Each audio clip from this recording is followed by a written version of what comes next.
హే నిన్నే మనమే మూవీకి వెళ్ళాలనుకుంటున్నావా? ఇంకా నువ్వు పెట్టే టికెట్‌కి వర్తా కాదా అనేది ఈ మూవీ రివ్యూ అయితే చూడు. ఇంకా మూవీ చూసిన తర్వాత మనమే నేనైపోయాను కన్నమే అనిపించింది. ఇలాంటి మోర్ యూనిక్ కంటెంట్ ఉన్న రివ్యూస్ కోసం మన ఛానల్ సబ్స్క్రైబ్ చేసుకొని వీడియోకి లైక్ డిస్లైక్ ఇవ్వడం అయితే మర్చిపోద్దు. అలాగే మెయిన్ బెల్ ఐకాన్ అయితే ఖచ్చితంగా యాక్టివేట్ చేసుకోండి ఫ్రెండ్స్. ఇక నెక్స్ట్ స్టోరీ ప్లాట్ చూసుకుంటే హీరో లైఫ్ లోకి హీరోయిన్ ఎలా వచ్చింది, ఇంకా వాళ్ళిద్దరు లైఫ్ లోకి బాబ్ ఎలా వచ్చాడు, ఇంకా వాళ్ళ లైఫ్ లోకి బాబ్ వచ్చిన తర్వాత వాళ్ళు ఫేస్ చేసిన సిచ్యువేషన్స్ ప్రాబ్లమ్స్ ఏంటి, మధ్యలో ఉన్న ఎమోషనల్ టచ్ ఏంటి అనేది మెయిన్ స్టోరీ ప్లాట్. ఇంకా ఇంతకంటే ఎక్కువ చెప్పానంటే స్పాయిలర్ అయితే అయిపోద్ది దోస్తులు.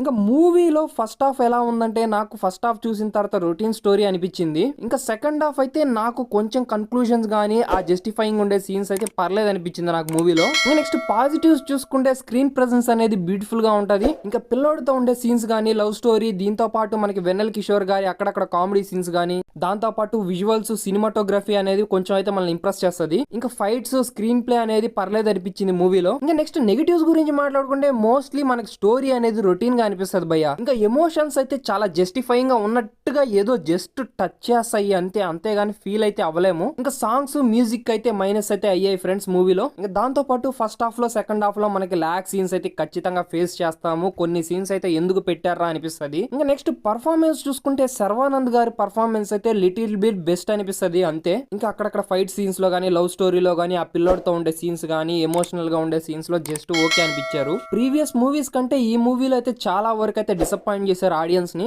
ఇంకా నెక్స్ట్ మెయిన్ కృతి శెట్టి గారు. కృతి శెట్టి పర్ఫార్మెన్స్ అందరికి తెలిసిందే. ఆల్మోస్ట్ ప్రీవియస్ మూవీస్ లో కూడా మనం ఫేస్ చేసాము. అదే సేమ్ ఫేస్ ఎక్స్ప్రెషన్స్ తో, యాక్టింగ్ తో అయితే మళ్ళీ మనల్ని ఇంప్రెస్ చేయలేకపోయారు ఈ మూవీలో. ఎమోషన్ సీన్స్ లో గానీ, లవ్ స్టోరీలో గానీ జస్టిఫైయింగ్ గా తన యాక్టింగ్ అయితే ఇంప్రెస్ చేయలేదు ఆడియన్స్ ని. నెక్స్ట్ రాముల్ రామకృష్ణ గారి క్యారెక్టరైజేషన్ జస్ట్ ఓకే అనిపిస్తుంది. వెన్నెల కిషోర్ గారి కామెడీ టైమింగ్ పర్లేదు, జస్ట్ అక్కడక్కడ సీన్స్ లో కొన్ని వరకు అయితే బాగా అనిపించింది. ఇంకా Ayesha Khan characterisation just okay, ఉందంటే ఉంది అనిపిస్తుంది. ఇంకా హీరోయిన్, ఫాదర్, మదర్ క్యారెక్టరైజేషన్స్ గానీ, మిగిలిన అందరి పర్ఫార్మెన్స్ ఓకే అనిపించింది మూవీలో. నేను మూవీ చూసిన తర్వాత నేనైతే చాలా డిసప్పాయింట్ అయ్యాను. మీరు చూసిన తర్వాత మీకు ఎలా అనిపించిందో కామెంట్ సెక్షన్ లో కామెంట్ చేయండి. అలాగే ఇదైతే నా ఒపీనియన్ ఫ్రెండ్స్. ఇంకా ఈ మూవీ రివ్యూ చూసిన తర్వాత మీరు ఎలాలో లేదు అనేది మీ చాయిస్ ఫ్రెండ్స్. ఈ మూవీకి నేను ఇచ్చే రేటింగ్ వచ్చేసి 1.8/5 ఆనియన్స్ అయితే ఇస్తున్నాను. ఇలాంటి మోర్ యూనిక్ రివ్యూస్ కోసం మన ఛానల్ సబ్స్క్రైబ్ చేసుకొని వీడియోకి లైక్ డిస్లైక్ ఇవ్వడం అయితే మర్చిపోద్దు ఫ్రెండ్స్. అలాగే మెయిన్ గా బెల్ ఐకాన్ అయితే యాక్టివేట్ చేసుకోండి. నన్ను సపోర్ట్ చేస్తున్న నా వ్యూవర్స్ కి, సబ్స్క్రైబర్స్ కి చాలా చాలా థ్యాంక్స్ ఫ్రెండ్స్.